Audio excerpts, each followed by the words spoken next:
Happened at the Foot Locker on 8 Mile. 7 News Detroit reporter Tierra Braddock joins us from the scene with the very latest.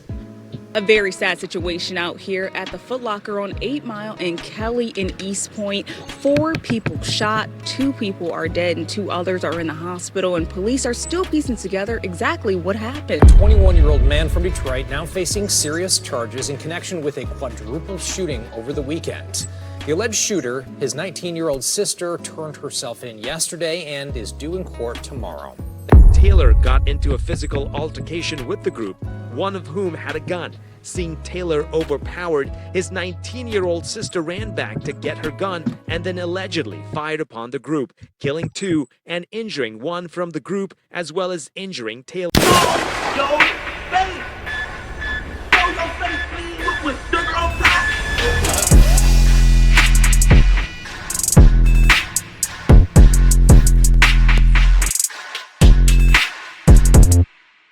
Hey, what's up, y'all? Y'all know my slogan. I don't know it all, but I know what I've been through. Now, before we get into this video, make sure you check us out on Patreon at www.patreon.com/Hookah Anonymous _. You guys been telling us to create one for the longest, so we recently created a community where we will upload videos that we can't share on YouTube due to their guidelines. We'll also be dropping the latest to there first, behind the scenes information that you wouldn't find anywhere else on our socials. So make sure you become a member, and after you do that, head over to our official Instagram page at Hookah Anonymous _ and follow us there. Now without further ado, let's get into what you guys came here to see. Now, we recently covered a story involving 6 people being shot in Detroit, Michigan, where the story was unclear at first, but it seems now the police may got it right, according to the suspects turning themselves in. For y'all that didn't catch the video, I'll leave a link pinned in the comments so y'all can get updated on what's going on. But to be brief, 6 men were shot in total, and as a result, 2 of the men passed away, while the others seemed to be in stable condition. It all started from a video of deceased men laying in the parking lot of Foot Locker would go viral, and the woman recording it would urge her followers to check on their people. 8 Mile, 3 young men just got shot. Check on your people. Check on your people. I am back. Okay, I am back. Okay. So what? This is the other young man. Check on y'all people. Now, I can't post a video due to its graphic nature, but it's all over social media if you care to see something like that. Now, the first story, according to the news, was that it was 2 parties who had a disagreement with each other, and both parties decided to meet up in the parking lot of Foot Locker to have a fight. And when one party was getting the best of the other one, a woman who was a part of the losing party would go to retrieve a firearm from the car they came in. After retrieving it, she would begin shooting multiple people involved in the incident, and then her, along with others, would flee from the scene. Then a witness would state in a video recording the aftermath that it was a group of girls that was in the car, and they pulled up and shot the males that were wounded during the shooting.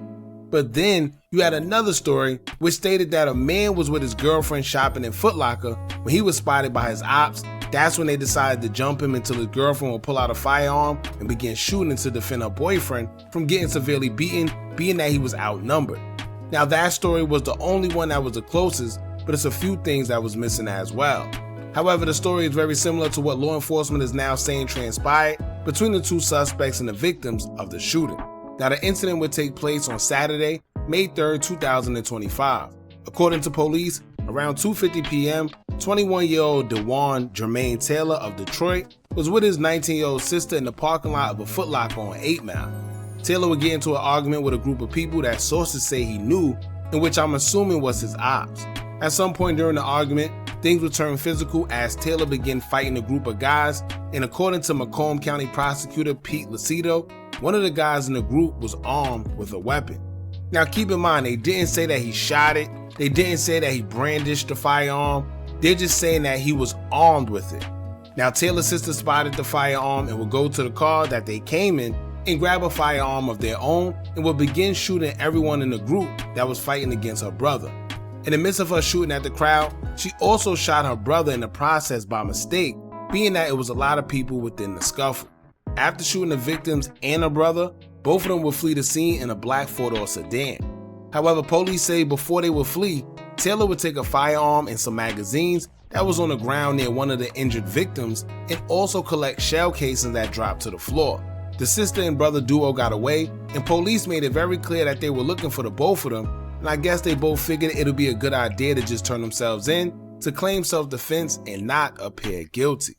On Monday, May 5, 2025, one of the suspects, which was Taylor's 19-year-old sister, turned herself in to police, but she has not yet been charged. As for her brother, DeJuan Taylor, he will turn himself in the following day, May 6, 2025, but he will be hit with a few charges. Although Taylor isn't the one that technically did the shooting, he was charged with 1 count of tampering with evidence, a felony punishable up to 10 years, 1 count of firearms larceny, a felony punishable up to 5 years, 1 count of carrying a concealed weapon, punishable up to 5 years, and 1 count of larceny less than $200, which is a misdemeanor punishable up to 93 days.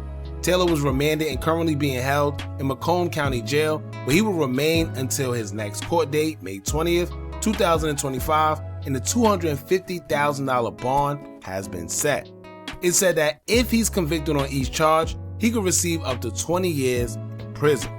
Now, they don't tell us why the sister who actually did the shooting isn't being charged, but she will be arraigned today, May 7th, 2025. It's strange that she's the actual shooter and have 0 charges against her as of now, but I guess we'll just have to wait and see what they say about that one. Now, at first, everyone was saying that it was self-defense, and considering the two turning themselves in, I'm sure they felt that they can claim self-defense as well, which is why they turned themselves in the first place, because maybe they feel they were just standing their ground. However, there's a few factors that may not go into their favor, and here's why. For one, right now it's just the suspect's word that the police have to base everything off. The brother and sister claim it was a weapon present by one of the victims, which is why the girl went and got a weapon from the car and began shooting. However, keep in mind that when the situation first happened, the news claimed Taylor is the one that had the weapon, broke it over one of the guys' heads, and then the sister retrieved another one from the car and began shooting into the crowd. Now, to be honest, we don't know what story is true, but then now the police may ask, well, if it was self-defense, why after the shooting you took the gun that allegedly belonged to one of the other guys, and why did you pick up the shell cases? Why didn't you turn yourself in sooner? You know, these are all questions that police are going to be asking, because maybe he did have a weapon and when it broke, it fell on the floor and they got another one, and when he was picking up the weapon, it didn't belong to the other person. Maybe it belonged to them. Maybe he had a weapon and they all seen that he had it and tried to rush him or jump him to prevent them from getting shot, and it fell. Who knows? Now, of course, the suspects aren't going to come up with a story that's going to put them at fault, so an investigation is going to have to happen, and I'm sure police will come to their own conclusion that way instead of just believing what the suspects say solely, because who in their right mind is going to say that they were in the wrong when it comes to somebody losing their life? Now, what happened in the parking lot of Foot Locker, which means I'm sure everything was caught on surveillance. So if their story don't add up to what's shown on camera, then the charges may enhance, and now we're looking at a deeper case than just what we currently know now. But to be honest with y'all, it's something about this story that just seemed off, and I can't quite put my hand on it, but I wouldn't be surprised if there's more to it than we're being told. One of the victims, 18-year-old Stephen Garden Jr., aka Little Steve, was just about to celebrate his 19th birthday coming up on May 17th, 2025.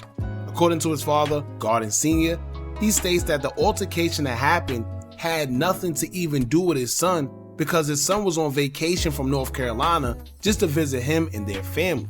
He was also planning on meeting his aunt this past Monday so they could discuss him moving back to Detroit. Got a call from my daughter. I was telling me he had got shot or whatever.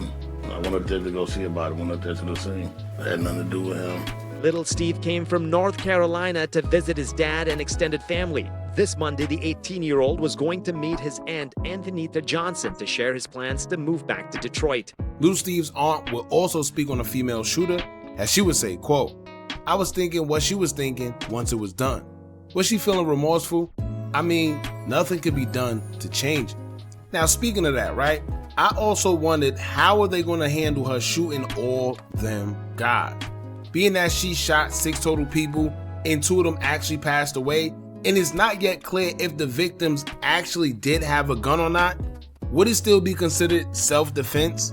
Because as of right now, right, it's their word that officers is going off, and like I stated before, no one's gonna make themselves appear guilty. So how are the police gonna determine whether the victims actually had a firearm or not? And if it comes out that they didn't, then what's next? I think at this point, the only thing that will be able to determine anything is actual surveillance footage. Because shooting 6 people is crazy.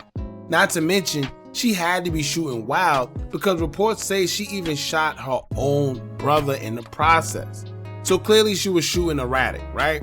I'm just glad innocent bystanders weren't hit, but it's an all-around unfortunate situation on both ends.